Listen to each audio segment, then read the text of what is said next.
Hey, ladies and gentlemen, you're watching Eclecticka. I am Seven. We have Drew and we have Charles. How you guys doing today?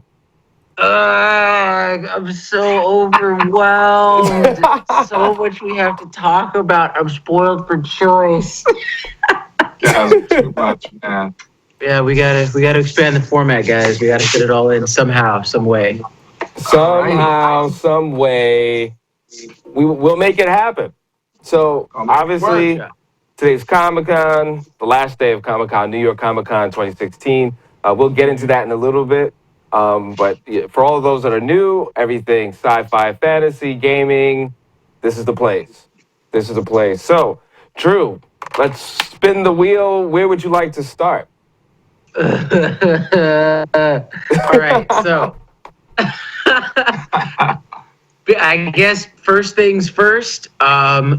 Marvel television network dues, Netflix rather. So we just finished Luke Cage. We were talking about that last show. I finally went back that same night, finished the series. Great. Had some things I didn't like, but that's neither here nor there. So in, I guess, routine or method, we did get the preview for the next in the current series, Marvel's Iron Fist. It's been up there. It's been up in the ether for a cool minute now. We finally got like our first bit of legit footage of Finn Jones as Danny Rand doing his martial arts thing, the prodigal son of Kunlun and all that good stuff. I'm rocking the tee tonight just to give a bit of respect. It's looking like it's going to be pretty awesome. I mean, all the shows are awesome in their own way. There's things that we love when it comes to Marvel and their brand, and the Netflix television series are definitely FD example of why we love them so much. And I feel that Iron Fist will be just contributing to that when it comes out on March 17th, 2017. Everybody mark your calendars. I don't know. You guys saw the same thing that I did. We were all on it this weekend. So what did you guys think of the trailer? No, it came across pretty tight. I like the subtle effects they had. The glowing fist. The glowing fist? Yeah. Like that. When he hit the door. Now that was nice. You freaking just drive straight punches the door. Thing goes up. You see flashes of Colleen. The girl's going to play Colleen Wing. You also see flashes of oh my God, what was the one character's name?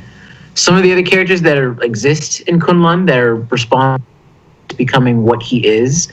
And oddly enough, I'm more curious to see not just Iron Fist, but I want to see Iron Fist interact with Luke Cage. Because anyone who knows the lore knows that they're like boys. They're like best friends in the Marvel lore. Seeing Mike Coulter, who's already proven himself as an excellent Luke Cage in terms of character. And then Finn Jones, who admittedly I haven't seen him in anything besides being Sir Loras Tyrell in Game of Thrones. Mm-hmm. So I don't have any real, I think they contribute when it comes to what I think he'll bring to the role, but I'm more curiosity than anything else. So to see them interact and become like a unit, that should be great. So, speaking of units, that in turn transitions to the next series, which will come after Iron Fist, which is the Defenders. So we did get a bit of casting news today that Sigourney Weaver will be playing the role of the main villain in that show, and it just has us all kind of go, yeah, you're right. So it's just like we're all sitting here. Sigourney Weaver, who? Yeah, Avatar, she's not the one with, she got Avatar. So it's like speculating. I was like, the minute that I saw Sigourney Weaver was announced as a character, I start trying to cycle through. You do the thing where you start cycling through characters in your head. I'm like, which Marvel character would she be? It's not going to be Enchantress. So we'll just have to hold back and see on that one. Because there's a giant question mark looming above my head on who she is and what her role will be. But yeah, man. Yeah.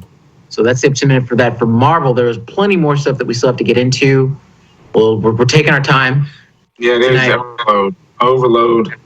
Let me smack them with it because this is probably a smaller bit of the show with gaming news. Okay. Not a whole lot going on. Like I said, you got a mixed match of systems. Everyone's getting excited over Xbox Scorpio than a new PlayStation. So I really think that it's kind of stalling out some of the game makers. A lot of people You got Gears of War 4, get ready to drop on Xbox One. And then I think something that's really ticking gamers off is Infinite Warfare. A lot of people are looking forward to playing the Call of Duty 4 remastered.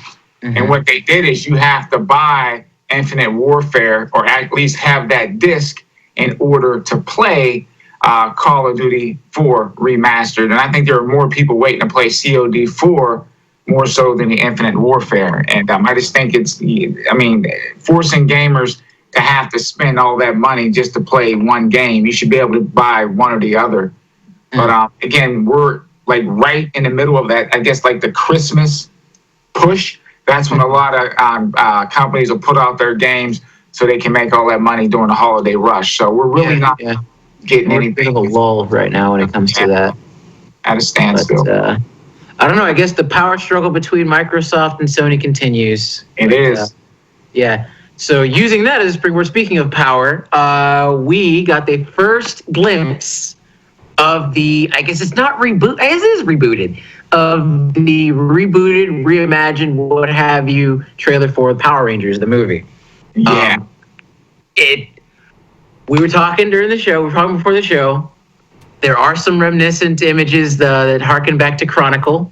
Definitely. The Josh Trank sci-fi, we just call it a sleeper hit. It's a great movie as far as I'm concerned. If you haven't seen someone, you got to watch Chronicle. That was a sleeper hit, yeah. Chronicle was great. I feel like when it comes to sci-fi and found footage, I think it was the perfect mix of those two elements. It made for a really great movie. I don't know, watching the trailer, there was a lot that I did enjoy. I can't say that I'm instantly sold. What I did right, I went on Twitter and Facebook after I saw the trailer. I'm just like, all right, Saban, all right, Lionsgate, you had my curiosity. Now you have my attention. So we will definitely see. I like the cast. I gotta say, when it comes to the kids that they pick to play these roles, they're not just the carbon cop. Well, guess I could be refuted on that one. They're not exactly what I expected when it came to the kids that would play the role of the typical cardboard cutout cast that they were doing. Outside of Jason, because Jason does seem like very much apple pie, all-American, white kid, which is fine because that's who Jason is. One thing that did have me laugh though, Kimberly. They're trying to make her all like socially awkward or whatever. She's in the bathroom with those other basic, those other basic chicks in the bathroom. Right. And they're clowning her. So what does she do? She has the classic anime trope where she cuts her hair. And I'm like, bruh, they took it that route. They could have saved that for the movie and I would have laughed my ass off. Or Billie Jean. Is that the movie Billie Jean? She took and cut all her hair off? She cut all her hair off. That's like the typical thing, I guess. Like when you're refuting, you're trying to be like all counterculturist or whatever the hell. So that was cool. Trini, I think I liked her a lot more than I expected to initially. She just seems spunky. She has like a lot, she's a smart ass. I like that. My boy Billy, who they've actually switched up the roles. So Zach, he's Asian. Billy is actually the black kid this time around. And I like that you see him in the trailer, he's getting bullied. But I think it's going to be Bulk and Skull. We find out who those guys are. That was funny. And one of them tries to go up after they get they touch the whatever chrysalis, whatever rock that gives them their powers. The dude goes back. He tries to headbutt Billy, and he knocks himself out because it's super dense now. I'm like, yeah, I'm gonna love that part. So it should be a fun movie. I'm definitely gonna go check it out. Power Rangers the movie when it drops. I know they did give us a date, but because my memory is crap, I can't call it. So I want to say for some reason March. I want to say March too. I could be wrong. I will double check for you guys right now, as a matter of fact. So I want to add to that. To me, it's like Chronicle meets The Breakfast Club / Power Rangers. Remember? Power Rangers. Yeah. I mean, that's a good mix, though, man. That's a good mix. Yeah. So interesting. it's not going to be just like, it's not going to be quite what we've seen from the brand thus far. And on that, a side note to that, also too, one of the movies that I'm super hyped is coming out. We also did get the trailer for John Wick 2. Yeah. Keanu Reeves, man. Perfect man, in my opinion, dude. That dude, I love that guy so damn much. I'm a Keanu fan. He prepped himself. I was watching how he prepped for this movie. I mean, that dude was at the range shooting guns, going through like tactical training and stuff. Right. And yeah, man. And he's gonna lay that rope out. Yeah, I do hope that they add a bit more to the world that John Wick inhabits, because when you notice in the first film, there was like a whole culture of assassins and people in the trade that knew who John Wick was. Mm-hmm. And when he came out of retirement, it was like a huge thing. Like he goes and sees the one dude, the one bud that like works at the hotel, and he's like, "Yo, Mr. Wick, hey, how's it going?" And they all have like the coins, those gold coins, where you can just walk into any place apparently. You just flick one coin at him, and it's like, you can do whatever you want. Whatever you need, we got you. I want to see more of that. That's who like how you operate and how you move within that like underground society of assassins. So it's going to be great. Action sequences up on point. Keanu Reeves is a boss. I love that man so much. Yeah, he's I think, again, I always use this word, but I think he's just underrated when it comes totally underrated. And just a genuinely good guy. Yeah, he's a humble dude, man. Yeah, he's a totally humble dude. Like, I have a vested interest in that dude. Like, he's just straight. He's a good guy. He picks roles that he knows he'll like, that he can actually do. And there's nothing wrong with that. So right. I will definitely be. I like how you put that. Stuff that he could actually do. Something he can actually do. Because the guy doesn't have, like, the world's greatest acting chops, but he picks characters that fit his style. Right. It fits his style perfectly. Yeah. Yeah. So, and I have no problems with that. Having a style, there's nothing wrong with that. Nothing wrong with that. Nothing at all. All right, so anyway, what else we got? One of the biggest rumblings is this Get Out business. So, okay, so I go on, here we go, folks. Here we go. So I go on Facebook, and I see this little promo, and I see it's by Peele, from Key and Peele, so Jordan Peele, and I'm thinking it's a comedy. This guy, he's a black guy, and he has a white girlfriend, and they look super happy, and he's like, "Oh, I'm gonna meet the mom." So like what you, Drew, said before the show, it seems like this, hey, when I met your mother kind of thing. And guess who's coming to dinner? Right. Yeah. And then next thing you know, here's a couple, super happy, right? It starts getting really creepy, and you don't know when the creepiness is gonna stop. And take it from there, Drew. It's. I see you boiling. I can see it in your face. I'm just so stymied and flabbergasted and confused with this movie. Like, I saw the trailer, okay? Right. It starts off just like how you said, Seven. Right. There's some couple, we're so happy, whatever. They're going to go visit the parents. And for starters, when they're driving in the car, did you guys notice while they're driving, it's like the thing that hit their window? Yeah! Was that a cat? I don't know, it was a cat. What the hell was that? Like a frozen So mind you, my mindset as I'm watching the trailer, I'm just like, what the hell is that hit the window? Is that a cat? So I'm like, this is a comedy. The cop pulls them over. I'd like to see your ID, your identification. The girlfriend, but he wasn't driving. I don't care. I just want to see his identification. So I'm like, all right, so this isn't a comedy. They go to the parents, who are just instantly creepy. They're like evil Mr. Rogers and his wife. Right. Like, they're asking him how long has this thing been going on? And I'm just like, what is this movie, bro? Is this a Black Lives Matter moment? That's what I thought for a second. Such a weird feeling. And then you see it, they actually have like little in-house maids. There's like the mammy that they'd set up there and have it up in the house. Right. They have the field Negro doing whatever gardening stuff that they have out in the back. And I'm like, bro, what's going on? And you come to find out that the mother is actually I guess maybe both of them, they're like hypnotists. Yeah. Hypnotists? Right. And I'm like, so that's how they're doing it. And then later in the trailer, you see that the one brother, the boyfriend, he flashes a camera, it like hits the one dude. Right. And then he's like, get out. And that's how you get the title. But what trips me out, which had me completely lose my ish watching this trailer, it's how the boyfriend acts during the trailer. Like you said, like Charles said, right? He's usually the guy that gets killed first in the movie. Right. So it's like seeing him go through the process of going to the parents, seeing about the word crap, not saying anything to the girlfriend, getting on the phone with this boy. Favorite part of the trailer, hands down. He's on the phone with his friend. Hey, man, this is the friend. There's like been a bunch of reports about, black, people of color that are just going missing out in that suburb. The boyfriend. But it's totally chill out here. It's totally, I'm like, no, no. Hell, emphatically, no. Please, Like, folks, check out this not trailer do because that. you will go through all these emotions, and You do it's this, man. You do this. I don't know yeah. what this movie is, but I'm so fascinated that I have to go see it. Well, I would say good show, Peel, for showing another side of your mind, directing and producing a thriller. Again, in short, what I get from it: falls in love with a girl, meets the parents for the first time.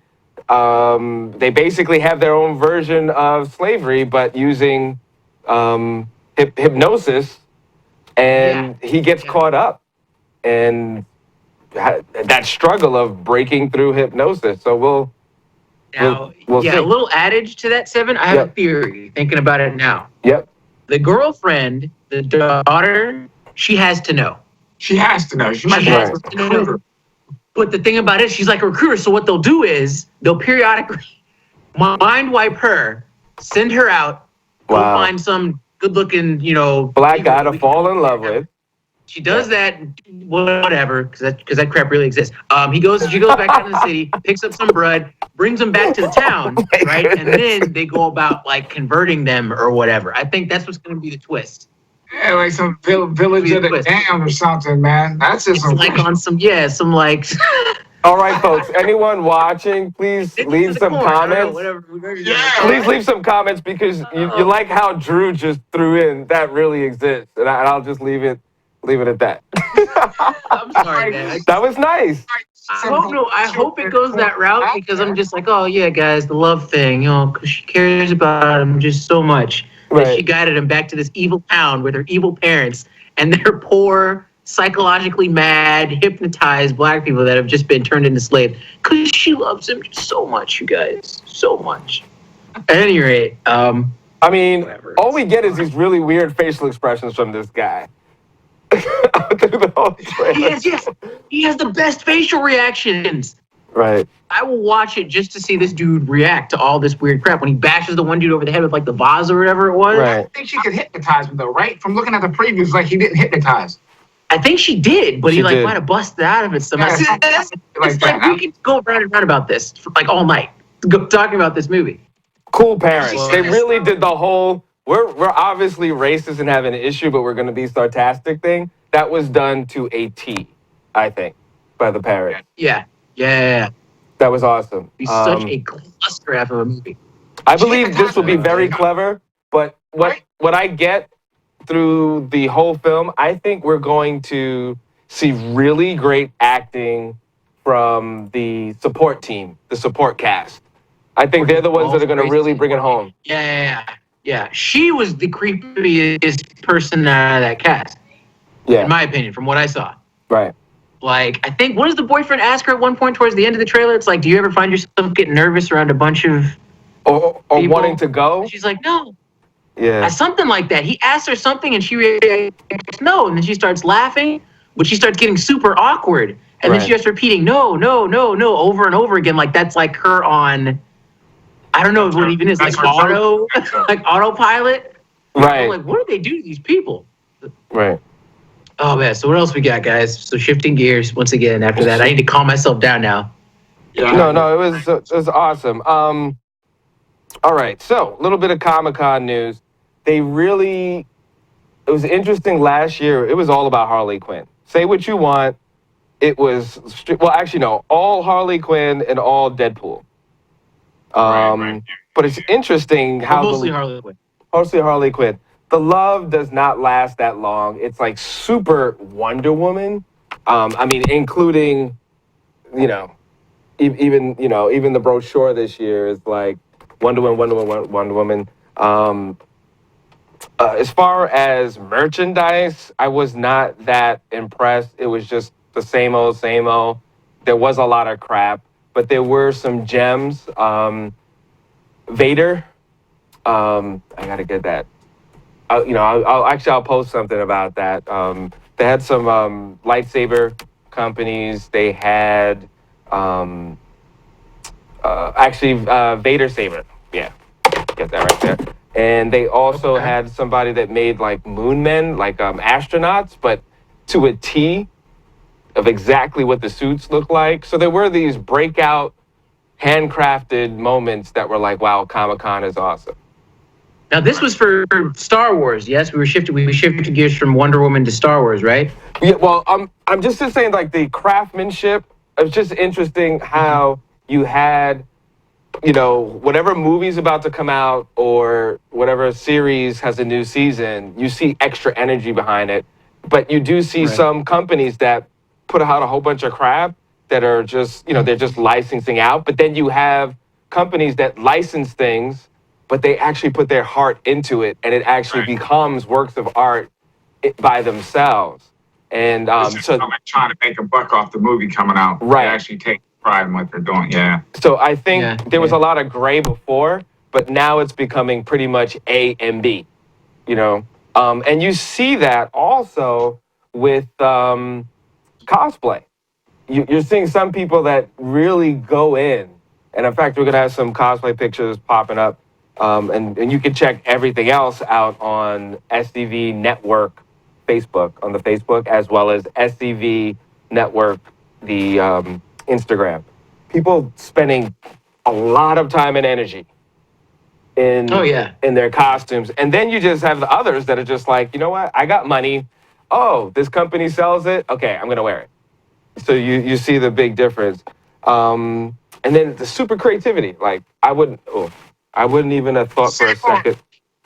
Say it again? Oh, yeah. Looking at the pics of the cosplayers this year, man. I mean, that was awesome, Yeah. I mean, cosplayers, man, in their own right, the culture has been around for so damn long now. And it's like you have these people that go out there and spend X amount of money. I don't even know how much. Right. But on top of that X amount of time, it takes them months to put these things together. Right. So it's like they have what I feel could be a solid base to be like, hey guys, we've earned your support when it comes to this. Right. And I always feel like you could always just do a little more when it comes to showing a group of people who put their heart and soul into something. Right. And it's coming from like a genuine place. Right. Like you can't show that. There's no cap on the amount of love that you can show that, I feel, in my opinion. This was the thing with me when I'm definitely jumping back into the show circuit. Right. Because I've been sitting out for a couple of years anyway, 2 years. But when I was in there was like a big rift between like artists and cosplay. And Seven, you can step here and speak on this too, because they would think like, well, cosplay, they just come in, they don't buy anything. They're not really there to support. They're not buying books and stuff like that. They're just there to show themselves off and get Instagram hits and all that fluffy shit. I never got that because when I was there, I had cosplay people come up, buy books, stop, take pictures. They'd walk by, I'm yelling, hey, nice costume, can I take a picture? They come, I feel the same way. They put a lot of time and effort into what they do. And I think if people would acknowledge that more, it would kind of break down that divide. Right. It really, Charles, to like kind of not counter what you're saying, but just, I guess, maybe like add to it, hopefully. It depends on the cosplayer and it depends on the con. Like, there are certain cons where it was exactly just at AX, dude. It's like one huge just family of people that are coming together. Like you can strike up a conversation with literally anyone. And more often than not, they're receptive and you make a new friend every pace that you make. And then you have, I hate to throw them under the bus because we're talking about them tonight, but it's like Comic-Con where everything is very much regimented. I've said this enough times by now where you guys know my stance on it. You still have great cosplayers regardless. Mm-hmm. But the idea is that they're there for more of a specific reason. Like I've come across cosplayers at Comic-Con where it's like they were doing a slamming job. There's a few well-known cosplayers out there, I won't name names, but it's like you don't get that sort of weeness, that warmth that you get from a cosplayer that for a fact spent hours and hours and days and weeks putting this thing together. And when they come out there and show it at these cons, it's like there's like the personality is there too, where they know the character. Not all cosplayers do that. Some of these people out here get caught up on that fakery, on that buffoon, that crap, that fakery, dude. I'm sorry. Where you know for a fact you'll have some cosplay chick who is strictly just there to like just get likes, or strictly there just to get people following on her Instagram or Twitter, or she doesn't know anything about the character. Or what even pisses me off even more is the fact that she'll sit up there and like research the character like 3 days before she's doing a cosplay thing.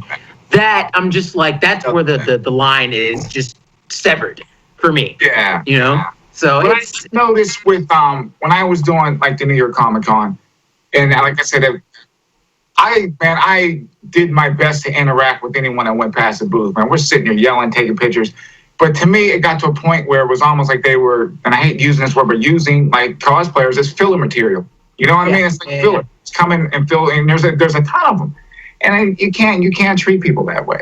No, it's like, here, let me use this person over here to validate my non-stance as a nerd, or like, Yeah, man, it's no get good. out of here with that. I call people on that so hard when I see that, dude. Like, I'm such a jerk when it comes to that sometimes that I have to stop and check myself as an individual. Like, are you evil, Drew?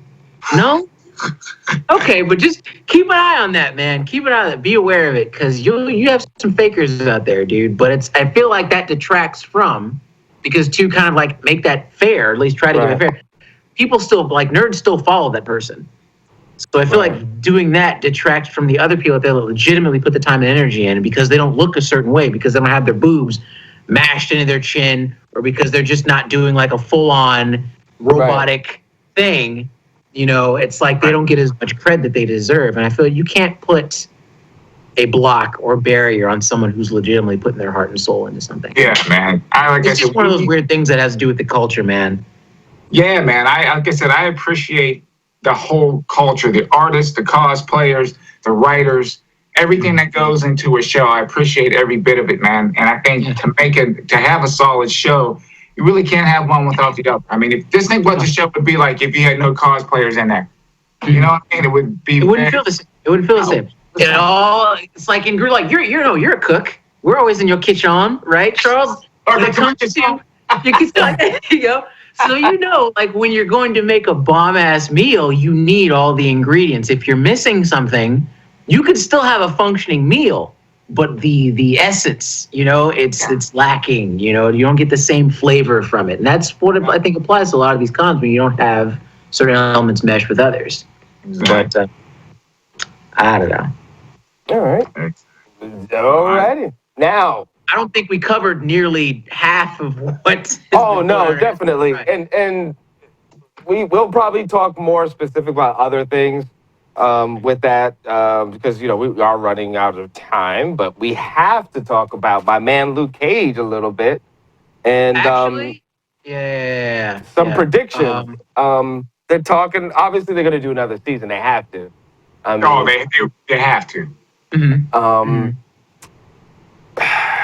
What do you guys think, man? Will Daredevil do an appearance? My hope / fan theory, just from my own little nook of California, right? I feel that if you're going to keep your fans interested in your brand, which they are, it's Marvel. Right. We have Luke Cage of season 1 in the can. Right. We have Iron Fist that'll be coming out. Then after that, they're going to be like, they're going to cycle in that new wave of other seasonal shows. Right. But I still feel that if you took Luke Cage and Iron Fist and just balled them together, instead of giving Luke Cage a season 2 and Iron Fist a season 2, you just make a new show that's called Heroes for Hire, where you have Luke Cage, you have Danny Rand, Iron Fist, you have Colleen Wing, who you're going to introduce a season, Misty Knight. You got to have more of my girl in there. I'm sorry. You got to have more of my girl. Have them show up, and they'll be a functioning unit. And that would be an excellent addition to the I call it the Pantheon. It's like my little Pantheon. They mentioned it so many times in the series. You should get paid to do this. Think about how many times they mentioned that, and it's so many times. There's been plenty of times where it's like, Luke, you're not the richest bloke on earth, man. You should just take this guy up and get paid. Like instead of busting your money, I was like, yeah, it's about time, man. Take the freaking money, dude. You be about that grind. Like the Joker said, never do something for free if you're good at it. Ever. So that could be dope. And then we also have the Punisher that's coming down the pike too. I don't know if you guys saw some of the. I don't know if this was actual set footage, or if this is like something that they're just trying to like tease for like the next big con or whatever. But Punisher's going to get his own television series too, so he's also in the works. Right. So I think will be great. They need to just up more of that. I'm sorry, John Bernthal slayed it as Frank Castle. Slayed it. And he was there today too. He was there. So which kind of had me definitely speculating happening. for a bit. I'm like, yo, is this where they're going to show us make the official announcement? So right. I don't know, man. I don't know. Plenty more where that came from. We covered maybe half of it. I doubt it, but. Oh, I have one more thing to say. Go about Comic-Con. This is one thing that's driving me nuts about Comic-Con. I got a call for one of my buddies asking about tickets. He's like, man, do you know where I can get tickets? I'm like, dude, Comic-Con sells out in like 24 hours. 20 seconds. 20 seconds. You're done. It's ridiculous. And I'm like, well, you might be able to call like some of the comic book shops. They might have some straight tickets. You never know. Right. So I started doing some research, looking around, and I found out they had tickets for Thursday. Most people can't make it on a Thursday because they're working, and it's not open that long because Thursday is a day that's usually open for people like the press and people, publishers and things like that and all that type of stuff. That's the business day. So even if you're a fan, you're only going to get a few hours off that ticket. Honestly, it's not even worth going on a Thursday if you're a fan. For the amount of stuff that is there, you're not going to be able to see it. So then I went on the internet, seeing if I can hunt down some tickets. Dude, I went on, it was, like StubHub and those different places. Dude, they had a 4-day pass for, I think it was $469. They had tickets for Friday, $250, $279. I'm like, why?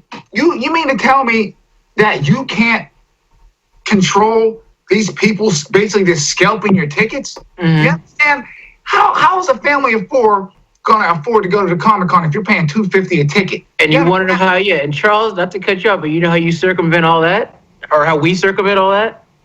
You either one, don't go, or two, I get on the phone and be like, Seven, give me some press pass tickets. I'm not trying to deal with this crap. Seven, hook it up. But you know what? It's not possible. It's just. I'm just saying, just your average person, I can't do that. Right, but the thing is like, this is the problem. If you have a family and there's 10 of you and you're all going to Comic-Con, you don't want anyone telling you that you can't get 10 tickets. Because to be honest with you, every day till the end, even walking out, they were selling tickets. Now, leaving, they're saying, at this point, look, do you want a badge for memories? $10. So it's a weird thing. Like, at some point, to be fair, I don't think anyone can control that. You just got to jump in, get what you want. And if you really want to go, no matter what, you can get tickets. You just have to physically show up. It's a matter of how devoted are you. How bad do you really want to play? But I mean, there has to be a line. I mean, I think paying $250 for one day is just ludicrous. I mean, I wouldn't even do that. I hear you. Oh no, I hear what you're saying. That's just, I don't know if they can regulate it where you can only buy 2 tickets at a time. But you got these big companies just going there and buying lots of tickets. You know what I mean? Buying these big tickets and just marking them up, and it's just your average person can't afford to do that. And that's another issue too. If you're paying, let's say you go online, you get you a ticket for $300. Going into New York City, you got to buy food, you got to park. Right. What are you going to buy when you go into the show? You can't buy any books, you can't buy any paraphernalia, you can't buy nothing because you're spending all your money before you get into the show. So the only thing you can do is go walk around and then walk out of there. You can't do nothing. Mm-hmm. You're dropping $300-$400 even before you get into the show. That's crazy, man. And before I forget, Ash versus Evil.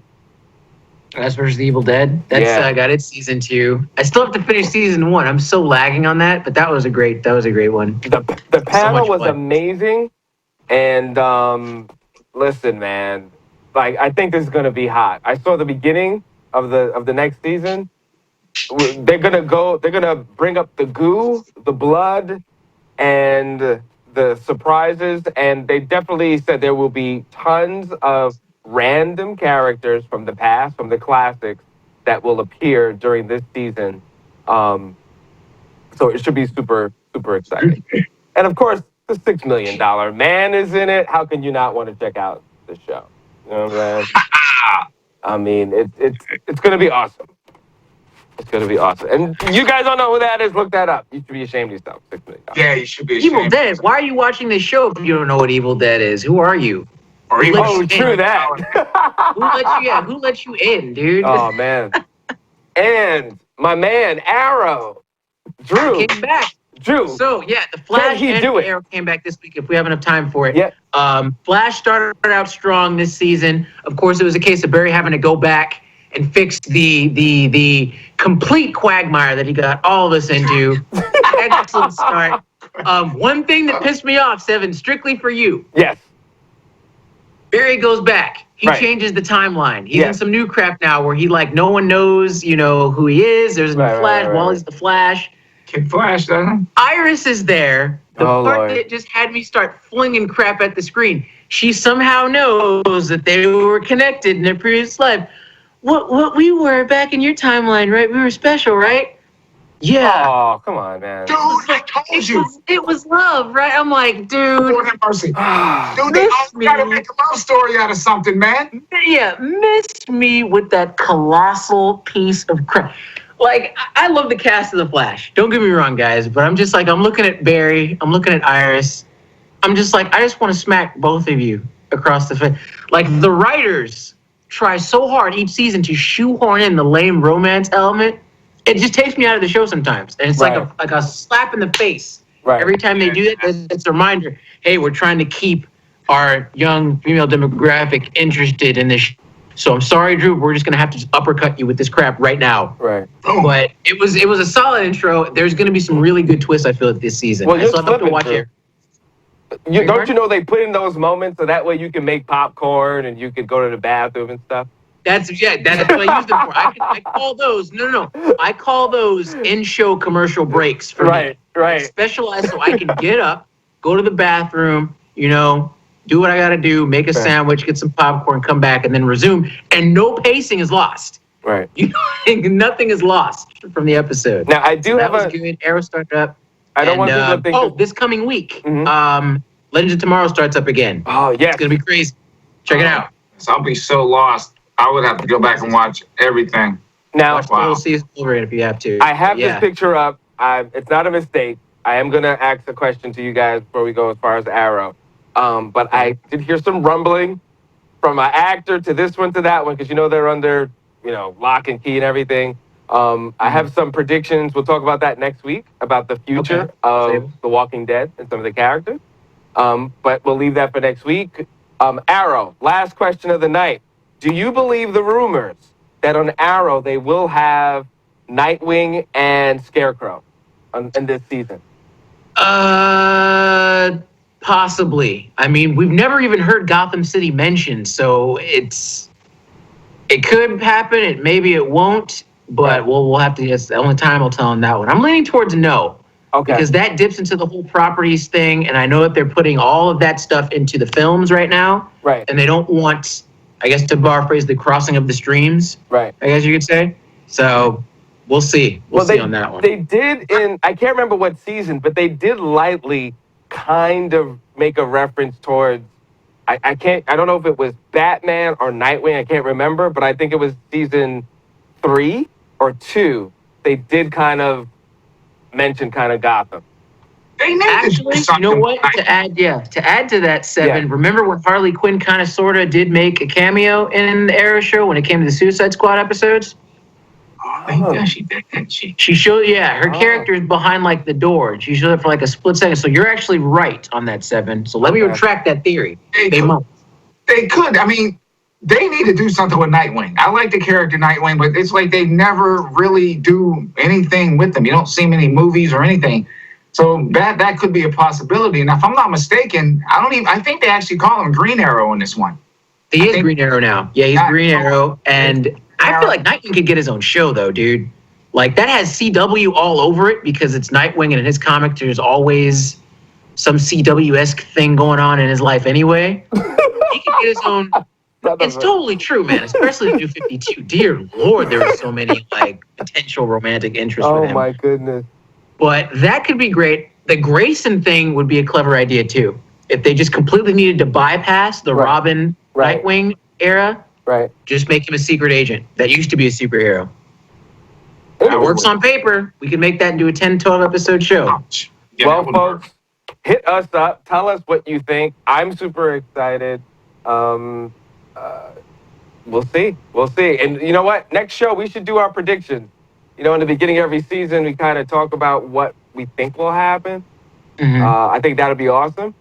And then for those that are around, we're going to be at Fort Hamilton's first Comic-Con. We're going to be live streaming there as well as running a panel. That's it. Right, we coming in. We were blessed to be able to run a panel at New York Comic-Con again. That was today, so that was awesome. So we're making moves, and we're doing it thanks to all of you. So please like us, leave comments, subscribe, all that good stuff. You're watching Eclecticka. Thank you, Drew. That's right. We can't stop the show without that salute. And It's part of the routine now. It's been unconscious this whole time, but right. we love it, man. It's a thing now. It's a thing. it's just it's a thing now. So it's like I'm obligated to do each show. Thank you, Charles. Always a pleasure. You should hold up like a fake chicken at the end. Yeah, that turkey that they threw in that movie, Get Out or whatever. Why? I don't know what hit the windshield of that car. Man. Yeah, that was. I thought it was like the sequel to Keanu, the cat. You know, it was like. Oh yeah, right. I thought it was a sequel to like The Birds, like a remake. The Birds, yeah, just cats. Yeah. So anyway, I'm Seven. You're watching Eclecticka. Thank you so much, and keep supporting. And we'll see you next week live.